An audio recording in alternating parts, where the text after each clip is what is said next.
Initial signs are often very difficult to detect.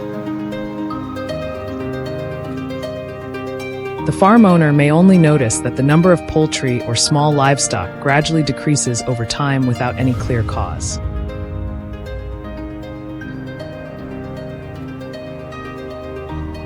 There are no loud noises at night, nor are there obvious signs of destruction.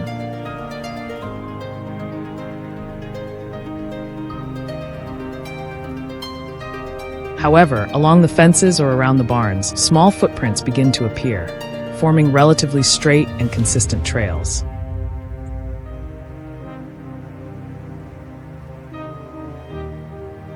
At first, these signs may not attract much attention, but when they repeat over several consecutive nights, the farmer begins to suspect that a predator is quietly operating in the area without being detected.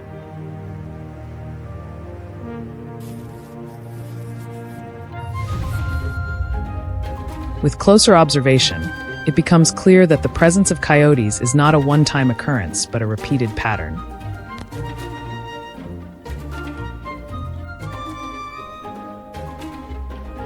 Their tracks often appear in the same locations and during the quietest hours of the night.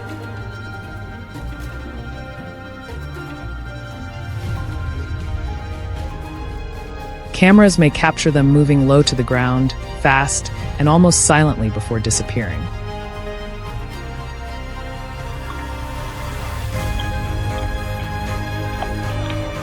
This indicates a consistent and deliberate behavior. Once they discover a reliable food source, they tend to return repeatedly out of habit.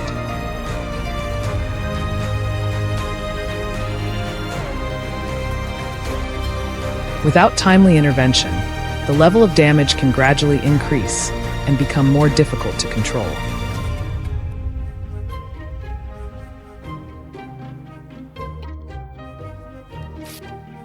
As the situation becomes clearer, trap placement begins in suspected areas.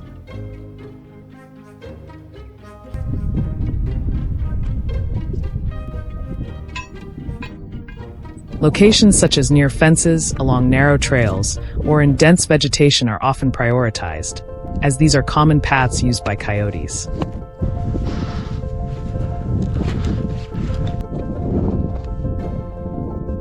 Traps are not placed in open areas, as this can make them more cautious and likely to avoid them.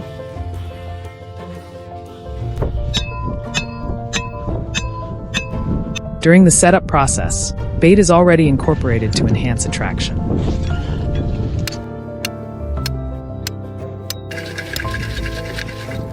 At the same time, the surrounding environment is kept unchanged to avoid creating unusual disturbances.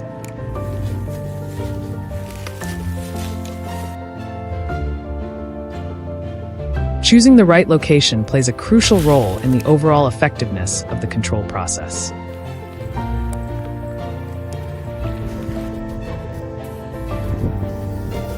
The reason coyotes repeatedly return to the same area is mainly due to the availability of food.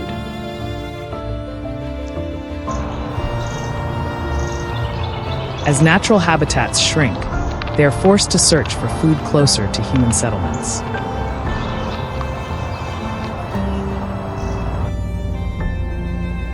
Farms with poultry, small animals, or leftover feed become convenient targets.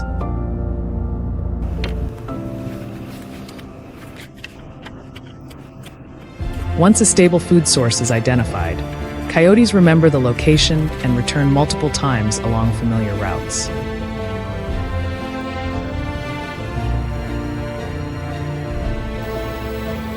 Their high adaptability allows them to adjust their behavior to changing conditions, making control efforts more challenging without timely and appropriate intervention.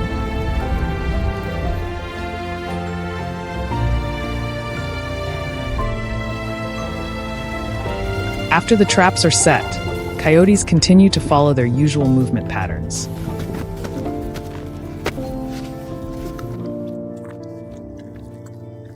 They return to familiar areas, moving along fences or less noticeable paths.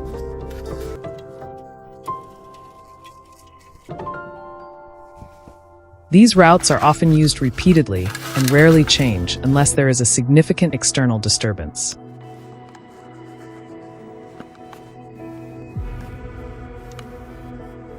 When approaching the trap area, they may pause to observe their surroundings before moving closer.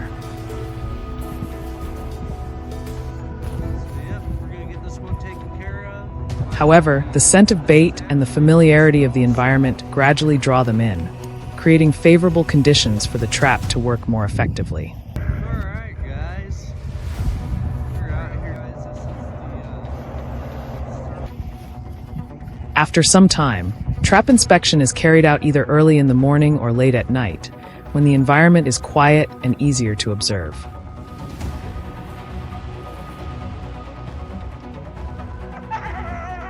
Around the trap area, signs such as disturbed soil or concentrated footprints may indicate that coyotes have approached.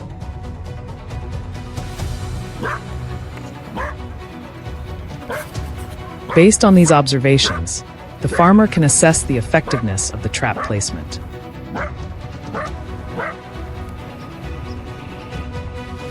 If necessary, the position or setup can be adjusted to better match real conditions.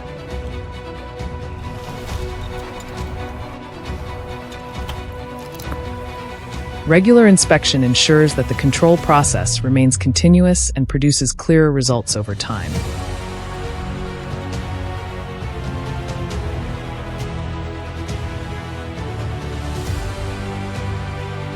Controlling coyotes is a process that requires patience and continuous monitoring.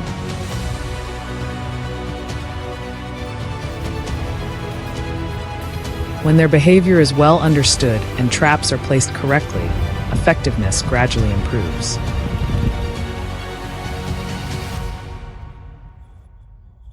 The key is to maintain observation and make adjustments when needed in order to minimize damage and ensure long-term stability for the farming area in a sustainable way.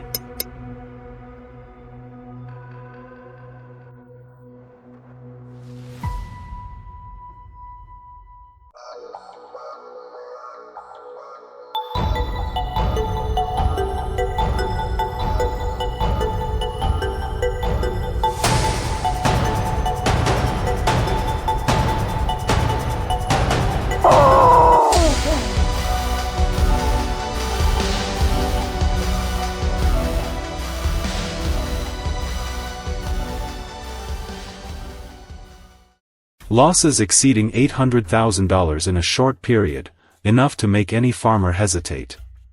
In just a few nights, entire flocks of poultry vanished, leaving behind cold, empty enclosures and chaotic traces scattered across the ground. No longer isolated incidents, this had become a series of coordinated attacks by wolves. As the damage continued to rise, many farms faced the risk of collapse. And a pressing question began to emerge: how would they fight back?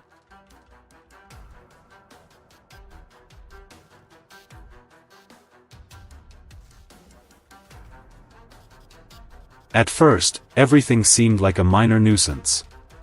A few animals went missing, a few unfamiliar tracks appeared around the fences. But in a short time, the situation escalated rapidly. The predators began returning more frequently, following familiar paths, even identifying weaknesses in the protection systems. Some farms reported losing hundreds of animals in just 1 week. What was once a small issue had now turned into a full-blown crisis. Under mounting pressure, traditional defensive measures were immediately deployed.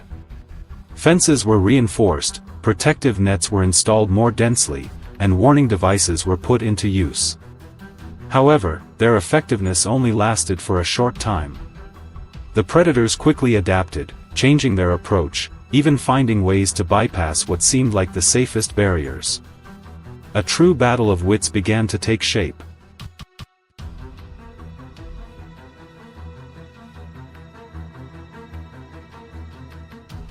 When passive solutions were no longer enough, a more proactive approach was introduced: direct control through trapping.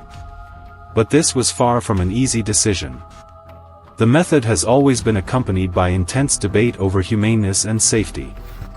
Some argue it is the only way to protect livelihoods, while others call for less controversial alternatives.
Even so, in practice, control still had to be carried out. Experienced individuals began with observation. They did not set traps immediately but instead monitored signs, travel routes, footprints, and access points to water sources. From there, movement patterns gradually became clear. Trap locations were carefully selected, often along the routes most frequently used.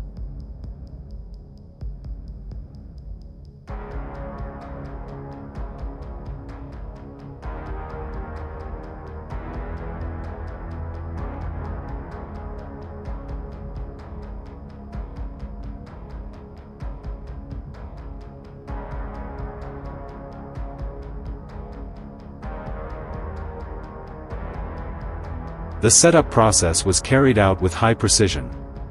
Traps were treated to minimize foreign scent, then buried just beneath the surface to avoid detection.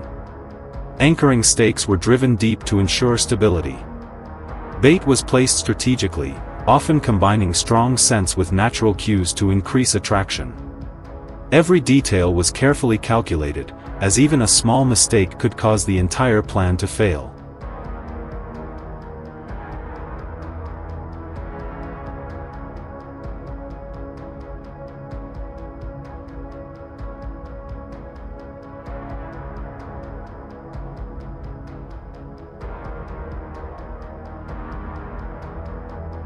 Throughout the process, safety remained the top priority. Operators had to approach from the right direction, use gloves, and minimize leaving human traces. After traps were activated, regular inspections were required according to regulations to avoid unnecessary risks. This was not just a control activity, but a process demanding discipline and high responsibility.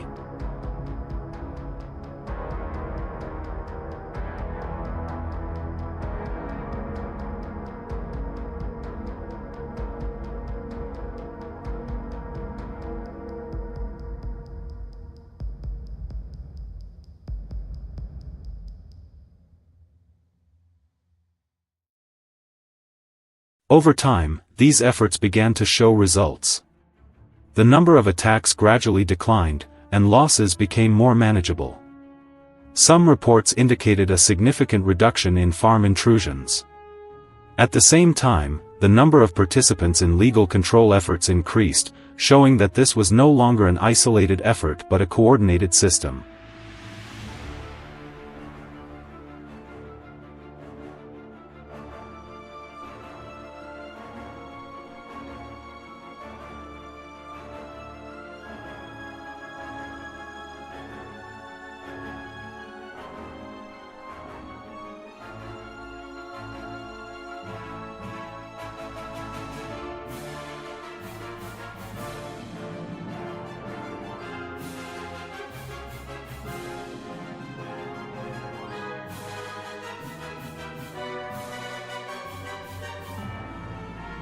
As environments continue to change and wildlife adapts more rapidly, every method will need to evolve. Ultimately, the choice is not only about effectiveness, but also about how humans balance protecting livelihoods and maintaining ecosystems. If you were faced with this situation, what would you choose? A forceful solution to eliminate the risk immediately, or a softer approach that requires more time? Share your perspective, because this is not just the story of a single farm, but an issue spreading across many regions.